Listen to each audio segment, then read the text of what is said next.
बयनिसिमबो गोजोननाय जासिहरनाय थाबाय।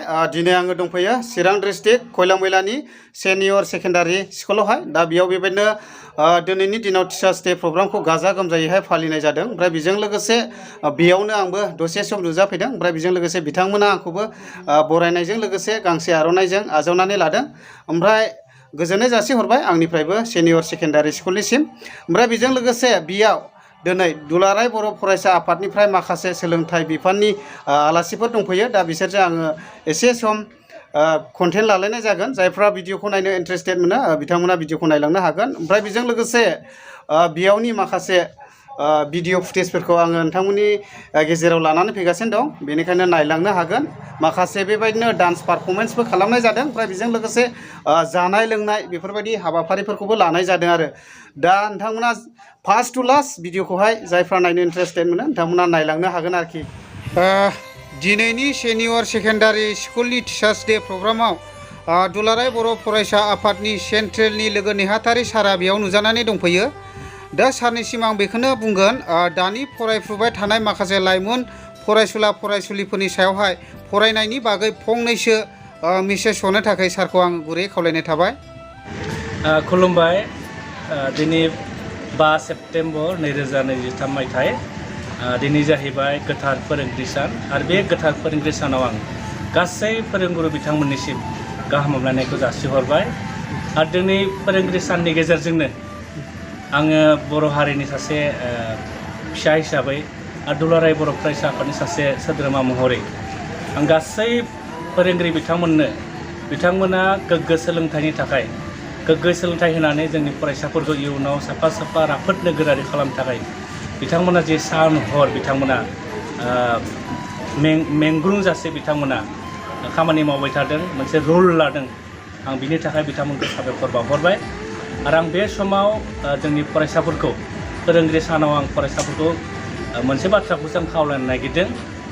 फोरोंगिरि बिथांमोना जेरैबायदि जोंखौ साफा साफा मोजां सुबुं सम्पद जानो थाखाय बिथांमोना जोंखौ जेरैबायदि खस्थ' खालामनानै जोंखौ फोरोङो, बिथांमोननि फोरोंनायखौ जोंनि बर' फरायसाफ्रा मोजाङै सोलोंनांगोन। आरो बेखौ लानानैनो इयुनाव साफा साफा गावनि आथिङाव गसंनानै बर' हारिनि सुबुं सम्पद जानो थाखाय नाजानांगोन। आरो अब्लासो बड'फा उपेन्द्रनाथ ब्रह्मआ जि मोनसे सिमां नुदोंमोन जे बर' हारिखौ बुहुमावनो गेरेमसा बर' माहारि दानायनि जे सिमां नुदोंमोन। आरो बे सिमांखौ जुदि जों मोगथां महराव जाफुंहोनांगौब्ला दानि फरायसुलि बिथांमोना गोब्राब नाजानांगोन। बिथांमोना जों मोजां खामानि मावनांगोन। आरो बिथांमोना मोजां फरायनानै जुदि मोजां खामानि मावलांबानो बर' हारिया बड'फा उपेन्द्रनाथ ब्रह्मआ लुबैनाय बायदि गेरेमसा माहारि दाफुंनाय बे जाफुंगोन। आं बिनि थाखायनो फरायसाफोरखौ समाजारि जेफोर जोंनि एन्टि ससियेल एलिमेन्ट दङ, जायफोरा समाजखौ बेले बेजे खालामो।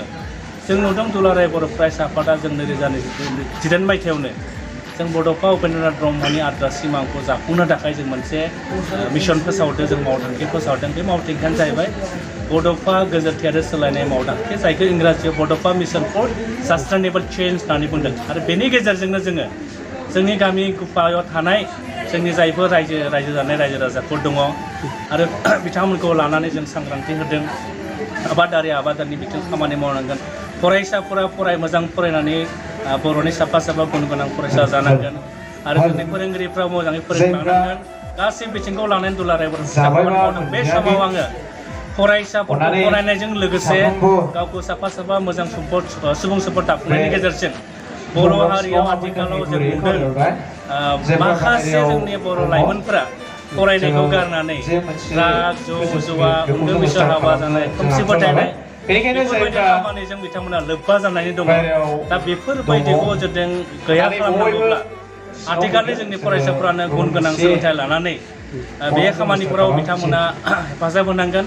आरो बिथांमोना हेफाजाब होयोब्लासो दुलाराय बर' फरायसा आफादा जि मोनसे गिदिरखार थांखि लादों बे थांखिया मोगथां महराव जाफुंगोन। आं बिनि थाखायनो फोरोंगिरि साननि गेजेरजों गासै जोंनि फरायसा बिथांमोनखौ गावनि थांखियाव सहैनो थाखाय मोजां फरायनानै गावनि थांखियाव सहैनो थाखाय आङो खावलायहरबाय।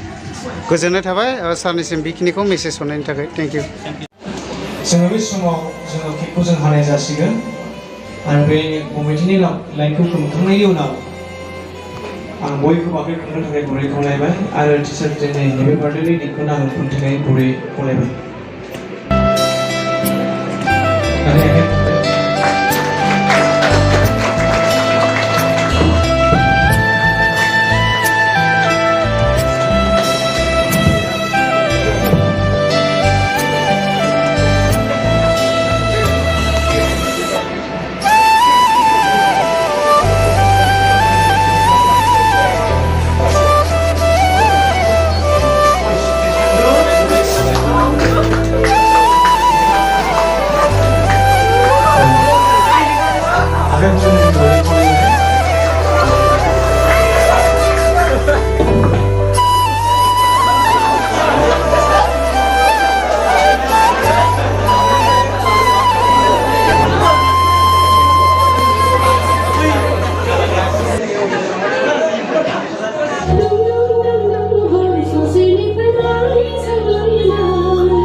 दा बेजों लोगोसे जानाय लोंनायनि बेबस्थाबो खालामनाय जादों नै दा बेयाव मोनखांबाय नै दाउ बेदर बेजों लोगोसे बैयावहाय माखासे संगासिनो दंबावो नै ओमफ्राय माखासे ओंखामफ्रा मोनबाय आरोना दा बेबायदि आरो बेयावबो मोननानै दं ओमफ्राय नै गेसजों संदों आरो नैबे आदामोनानो संनायावहाय डेन्जारखा दाउ लकेल दा आदा ने औ गासिनो दं मोननाया बिराद गोथाव खोथा बेबायदि आरो ओमफ्राय बेजों लोगोसे दंफायो नै बेयाव दा बेयाव फुरा रेडि जाजोब्बाय आरो